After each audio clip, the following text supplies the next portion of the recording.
आज हम बात करेंगे मुंशी प्रेमचंद जी की लिखी हुई कहानी नमक का दरोगा के बारे में। पंडित आलोपी दीन स्तंभित हो गए।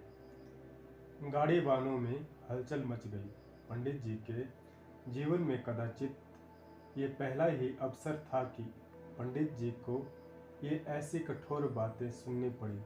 बदलू सिंह आगे बढ़ा, किंतु रोग के मारे ये साहस न हुआ कि उनका हाथ पकड़ सके। पंडित जी ने धर्म को धन का ऐसा निरादर करते कभी न देखा था। विचार किया, ये अभी उद्दंड लड़का है, माया मोह के जाल में अभी नहीं पड़ा, अल्लाड़ है, झिझकता है। बहुत दीन भाव से बोले, बाबू साहब ऐसा न कीजिए, हम मिट जाएंगे, इज्जत धूल में मिल जाएगी। हमारा अपमान करने से आपके हाथ क्या आएगा? हम किसी तरह आपसे बाहर थोड़े ही हैं। बंशीधर ने कठोर स्वर में कहा, हम ऐसी बातें नहीं सुनना चाहते। आलोपी दीन ने जिस सहारे को चट्टान समझ रखा था, वह पैरों के नीचे से खिसकता हुआ मालूम हुआ।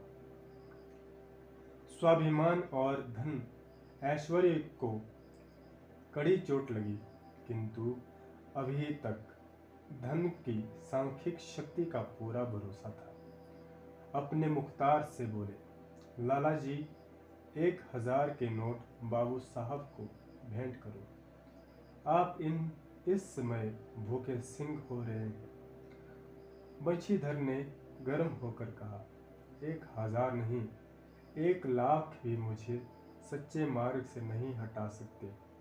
धर्म की इस बुद्धिहीन दृढ़ता और देव दुर्लभ त्याग पर मन बहुत झुंझलाया। अब दोनों शक्तियों में संग्राम होने लगा। धन ने उछल उछल कर आक्रमण करने शुरू कर दिए। 1 से 5, 5 से 10, 10 से 15 और 15 से 20 हजार तक नौबत पहुंची, किंतु धर्म अलौकिक वीरता के साथ इस बहुसंख्यक सेना के सम्मुख अकेला पर्वत की भांति अटल अविचल खड़ा रहा। आलोपी दीन निराश होकर बोले, अब इससे अधिक मेरा साहस नहीं, आगे आपको अधिकार है। बंशीधर ने अपने जमादार को ललकारा। बदलू सिंह मन में दरोगा जी को गालियां देता हुआ पंडित आलोपी दीन की ओर बढ़ा। पंडित जी घबराकर 2-3 कदम पीछे हट गए। अत्यंत दीनता से बोले, बाबू साहब ईश्वर के लिए मुझ पर दया कीजिए, मैं 25,000 पर निपटारा करने को तैयार हूँ। असंभव बात है, 30,000 पर किसी तरह भी संभव नहीं। क्या 40,000 पर भी नहीं? 40,000 नहीं, 40 लाख पर भी असंभव है। बदलू सिंह, इस आदमी को अभी हिरासत में ले लो, मैं एक शब्द भी नहीं सुनना चाहता। धर्म ने धन को पैरों तले कुचला। आलोपी दीन ने एक हष्ट पुष्ट मनुष्य को हथकड़ियां लिए अपनी तरफ आते देखा। चारों ओर निराश और कातर दृष्टि से देखने लगे। इसके बाद एकाएक मूर्छित होकर गिर पड़े। दुनिया सोती थी, पर दुनिया की जीभ भी जागती थी। सवेरे देखे तो बालक वृद्ध सबके मुंह से यही बात सुनाई देती थी। जिसे देखे वही पंडित जी के इस व्यवहार पर टिक्का टिप्पणी कर रहा था। निंदा की बौछारें हो रही थी, मानो संसार से अब पापी का पाप कट गया। पानी को दूध के नाम से बेचने वाला ग्वाला, कल्पित रोजाना मचे भरने वाले अधिकारी वर्ग, रेल में बिना टिकट सफर करने वाले बाबू लोग, जाली दस्तावेज बनाने वाले सेठ और साहूकार, ये सब के सब देवताओं की भांति गर्दनें चला रहे थे। जब दूसरे दिन पंडित आलोपी दीन अभियुक्त होकर कांस्टेबलों के साथ हाथों में हथकड़ियां, हृदय में ग्लानि और क्षोभ भरे लज्जा से गर्दन झुकाए अदालत की ओर चले तो सारे शहर में हलचल मच गई। मेलों में कदाचित आंखें इतनी व्यग्र न होती होंगी, भीड़ के मारे छत और दीवार में कोई भेद न रहा।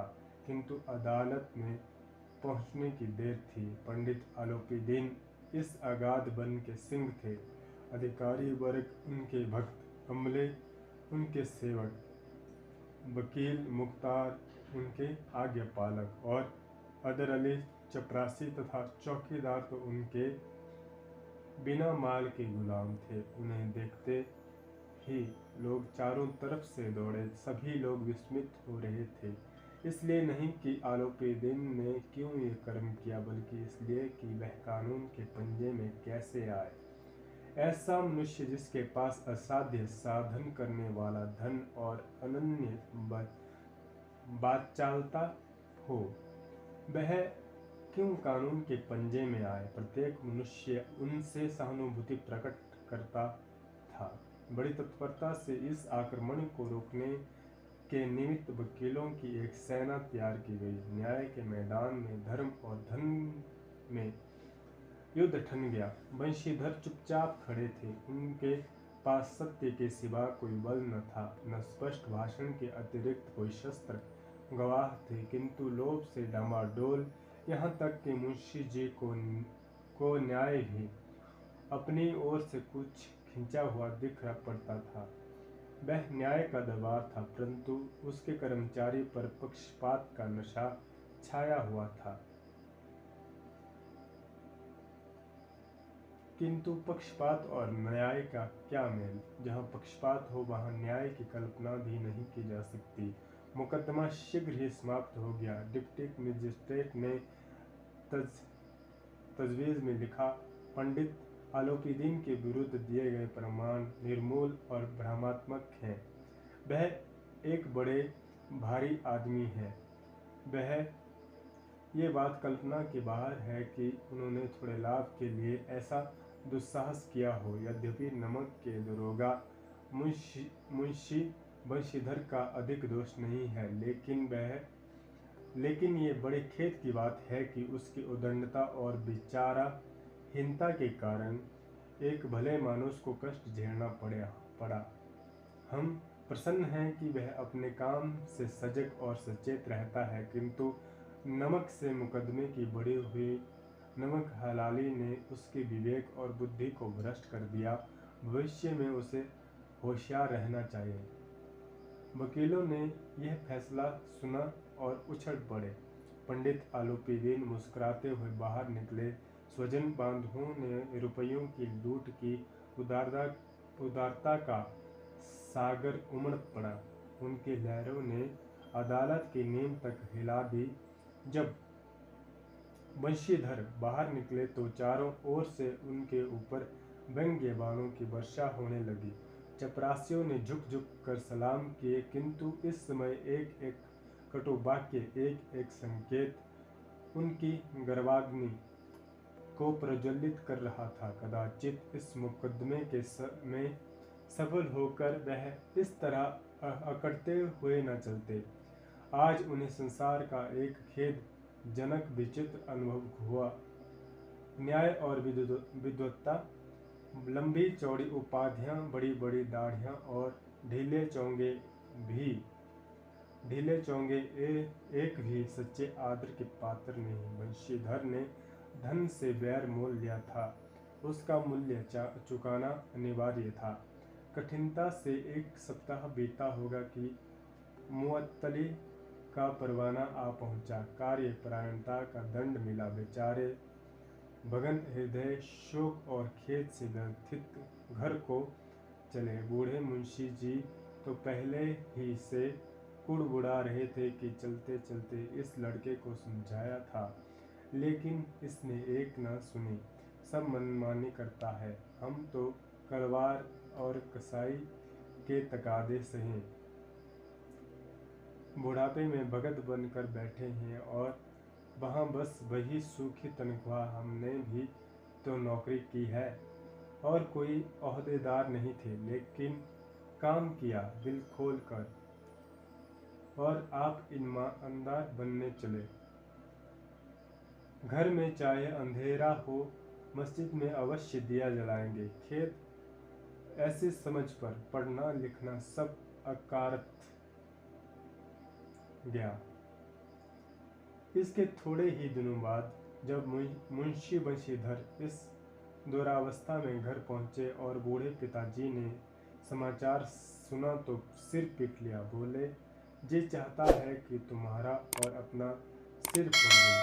बहुत देर तक पछता कर हाथ मलते रहे। क्रोध में कुछ कठोर बातें भी कहीं, और यदि बंशीधर वहां से टल न जाते तो अवश्य ही ये क्रोध विकट रूप धारण करता।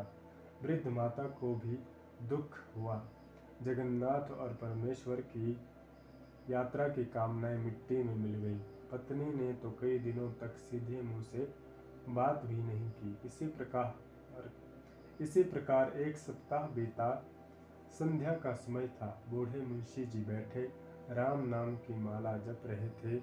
इसी समय उनके द्वार पर एक सजा हुआ रथ आकर रुका।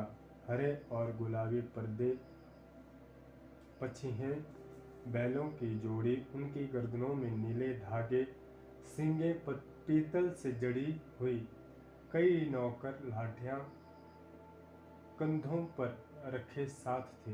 मुंशी जी अगवानी को दौड़े तो देखा पंडित आलो की दिन है।